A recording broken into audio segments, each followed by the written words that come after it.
Hello and welcome to another one of my videos looking at some Star Wars playing cards that I have. In previous videos I've looked at Star Wars, The Empire Strikes Back and Return of the Jedi. Now I'm going to look at the Phantom Menace. I refuse to refer to them by their episode numbers, as that was never in the original titling of the videos. Titles. The original titles did not feature the episode numbers.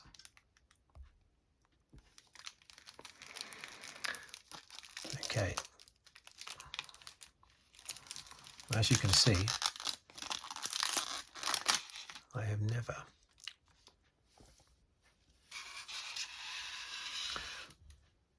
opened this box before, so I don't know what these cards look like. Well, I assume it's going to be exactly the same as the original trilogy ones I looked at, where they were actual scenes from the movies. Still shots from the movies. I assume this will be the same, but maybe not. But anyway, let's dive in.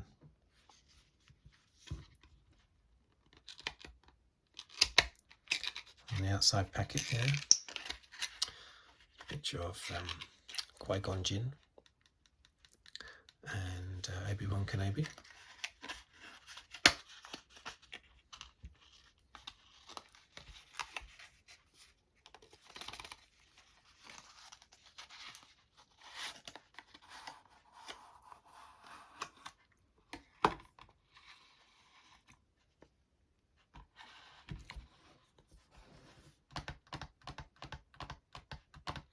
It started with a very good one on the top.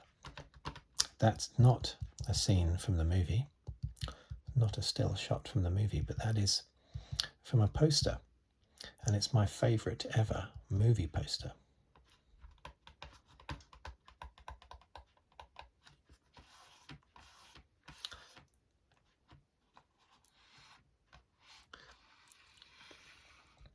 The movie poster that's very good, Anakin Skywalker, 10-year-old Anakin Skywalker.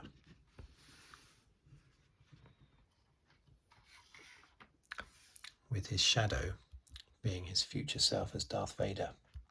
Very good.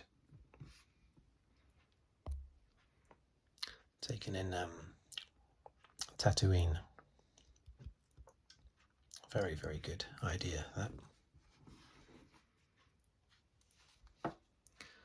So I'm very impressed with that very first one, the Joker there.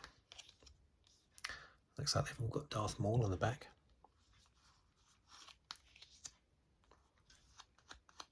Yeah, very impressed with that.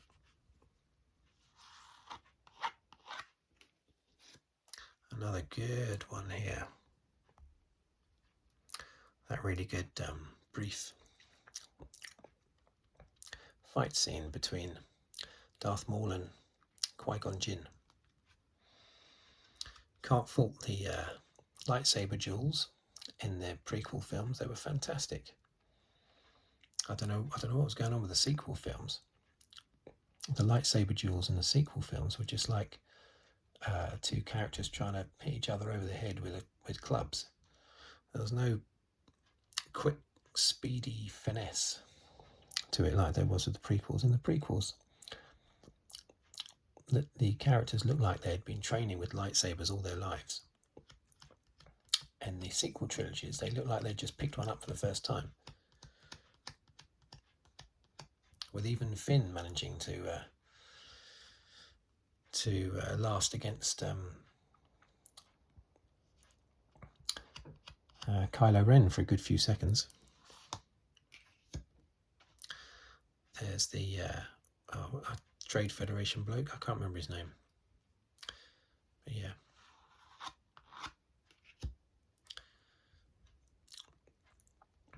Anakin in his pod racer. Anakin, once he'd had a sharp haircut at the Jedi Academy. Well, I don't know, maybe it was before that. Maybe it was on Tatooine, I'm not sure.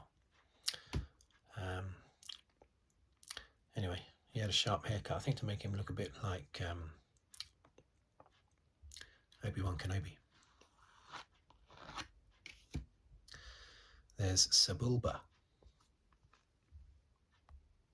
Surprised I recognised his name. I normally forget the names of these characters on these videos. Just suddenly goes out of my head, and then I only remember after I've stopped the recording. But yeah, Sebulba. There's for some reason I always get a little bit confused between Padme and her maid of honour. Yeah, it was Padme, wasn't it, that was on Tatooine at the pod race. And Padme is the Queen Amidala, Padme Amidala. Yeah, I just, for some reason, I sometimes get a little bit confused as to, is Padme the maid or is Padme the Queen, or in which scene is the Queen there, and on what scene is the maid there, and all that sort of stuff. See, there is, Queen Amidala, I think as Padme, but pretending to be a maid, whose name is also Padme, isn't it? Or is the maid got a different name, but it's pretending to have the name Padme, but also pretending to be a maid. So it's the Queen's name Padme, but forget it. I think it's the name Padme that confuses me a little bit, because I'm sure they call the maid of honour, whatever she is, handmaiden,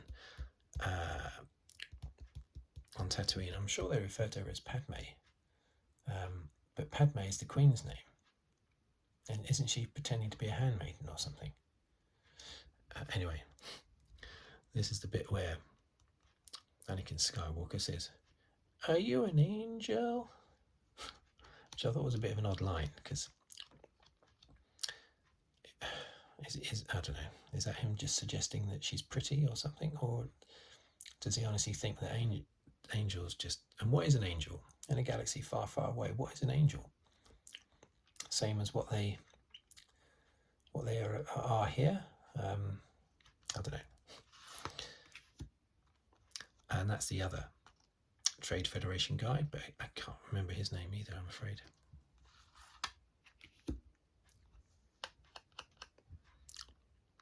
Obi Wan Kenobi. What a great performance by Ewan McGregor. And he's coming back, of course, to do the live action TV series. Can't wait for that. Qui Gon Jinn, very good performance again by Liam Neeson. And what's the actress's name? I'm not even going to try. It's the more I try to grab hold of it in my head, the more it will sink further down. The more star systems I try to grab hold of, the more will slip through my fingers. Isn't that what Princess Leia says to Tarkin? I think it is. The more you try to tighten your grip, the more star systems will slip through your fingers. Like that. Okay. There's Jabba the Hutt. Looking good. Well, actually, he didn't look tremendously well in the prequels. The computer animation couldn't match the real animatronics from Return of the Jedi. I do like the prequels, though. I have to say, I'm not one of these people that don't like the prequels. Even though I grew up as a kid with the original trilogy, I still love the prequels. They're a different style, but that's fine. They are very, very Star Warsy, Emperor Palpatine, and I love the story of how Darth Vader became Darth Vader and how Palpatine became the Emperor. That's a good story. I don't think that story gets the credit it deserves. That is Watto, isn't it? Chuck Watto. Yeah, Watto. He's slave.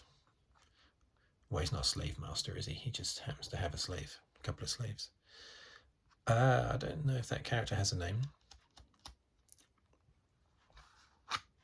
In the olden days, in the 70s, they would have given that character a name just in order to get an action figure out. They would do that, even if a character didn't have a name in the films. It was just a background character. The company making the figures, can't remember who that was now. That company that was knocking out the figures would often, in order to increase the amount of figures coming out, they would pick out these background characters and just give them a name. Obviously run it by George Lucas first. Nowadays it's very difficult to get the action figures.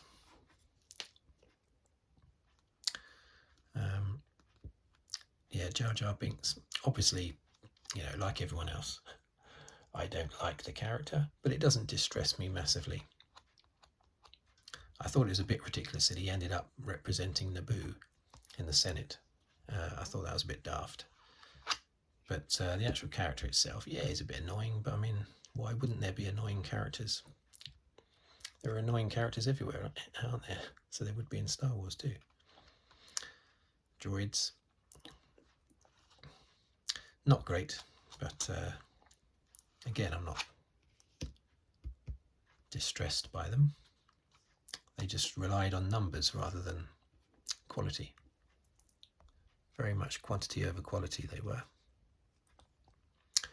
Obi Wan Kenobi again. Darth Maul.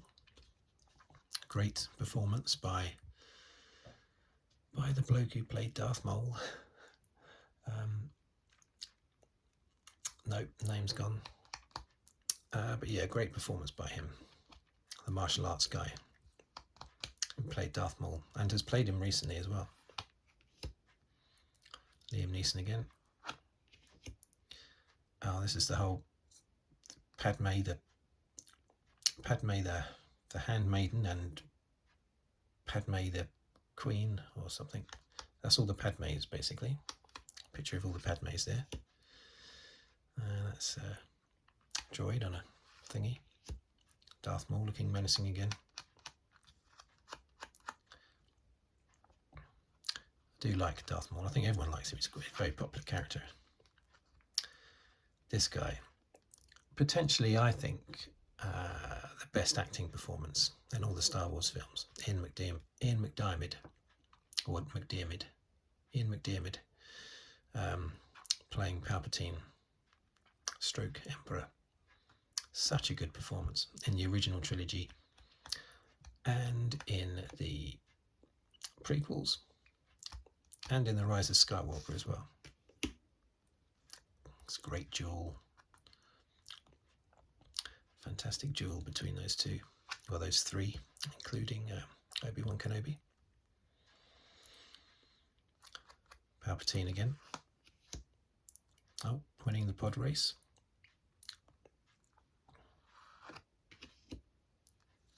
Again, remember, this is the first time I've seen these cards. They look beautiful, beautiful colours, really great pictures. So that's Amidala, again, Queen Amidala. I think the real one,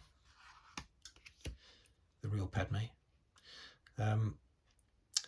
Oh, this is General something or other, in charge of the Gungans, or the Gungan army, anyway. Droid being zapped.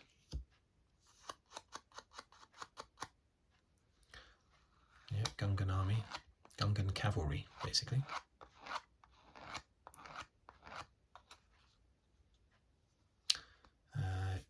Those creatures have a name. I think it begins with an O, Oompa or something. It's Qui Gon Jinn again. Yet another action shot of his duel with, what's his face? Darth Maul. Keep on having to adjust the focus. pod race. Fantastic, the pod race, wasn't it? I mean, it was just so good. It was such a good idea, and the design, basically, where it's just all engine, really, and the sounds they make as they're going past. Each one has a different, unique sound, like Sebulba's is doo doo doo doo doo doo doo doo doo, like that, isn't it? It's just great. It's one of the Padmes again. And here we have, Mace Bossa, the sort of King Gungan bloke. And this is, obviously Anakin Skywalker, Obi Wan Kenobi, Qui Gon Jinn. And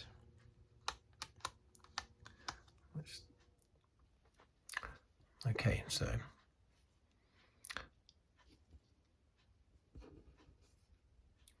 oh, by the way, that of course is Boss Nass. I did just remember it. I didn't look it up in that little break. I did just suddenly remember it, Boss Nass. So here we are, Pod Racer again. Ah yes, Samuel L. Jackson as Mace Windu. Still my most, not sad as such, but the scene in any Star Wars film that I always hope will turn out different is when he's about to kill the Emperor. And Anakin Skywalker intervenes. Of course, there wouldn't have been an original trilogy if he'd managed to kill the Emperor, so I suppose it's just as well that Mace Windu was done in. But I thought it was a shame, such a good character, to be taken out like that. Shmi, isn't it? Shmi Skywalker, Anakin's mother. C-3PO. I don't think they should have had him built by Anakin Skywalker. It just makes, they like to tie everything together, don't they? Make everything related. But I think it's a bit daft in a way, having Darth Vader, the creator of C-3PO. It's daft in the same way that it's also daft in the film Solo. They had Harrison Ford basically playing a stormtrooper for 3 years. Okay, technically a mud trooper, but still working in the Imperial Army for 3 years. That wasn't mentioned, was it, in Star Wars? Oh yeah, I used to be a stormtrooper. Oh, you're a stormtrooper, are you? I used to be a mud trooper. Oh, yeah. You know, that Han Solo's character is the last person that would ever be an Imperial soldier, but never mind. Anakin being chased by this fella, Darth Maul. Padme looking a bit solemn and a bit grim. Great makeup though, and costumes. These Naboo fighters, lovely, aren't they? I wouldn't mind having one of those. A real one, of course. Not a model, a real one that I could fly in space, you know. Trade Federation ship and flying droids. Another Obi Wan shot. Another one of the Padme shots.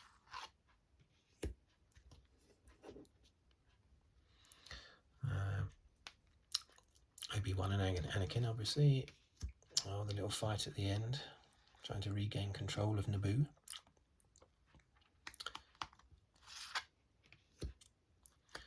It's beautiful, fantastic lightsaber training they had.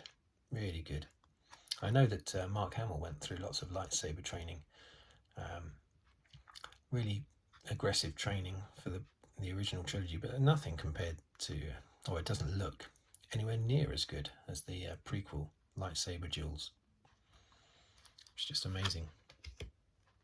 And the last two pieces are the Jokers. Queen Amidala, great image for the Phantom Menace. Look at that hair. That's incredible costume and makeup. Really, did they win an Oscar for that? I'm not sure. should have done. And the last card is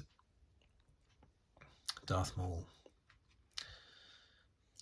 Obi Wan Kenobi, and for some reason Sebulba's pod racer. Okay. So there we have it, all 52 cards plus 3 jokers. A beautiful set. Really, I'm quite impressed with that. Although judging by the original trilogy ones I looked at, it's pretty much what I was expecting.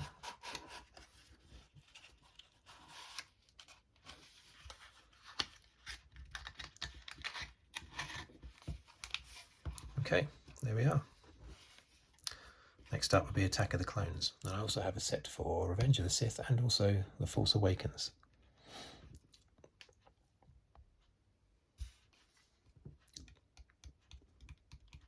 The Force Awakens, I have seen that set. I have opened that set up. And it goes down a different route style-wise. It's not pictures from the film. It's more sort of art, basically. It's good though. Right, thank you for watching. Thank you for listening. Please subscribe if you'd like to. It'll make me very happy. I'm happy every time I see a new subscriber. It makes my day. And I will see you on the next video. Thank you very much.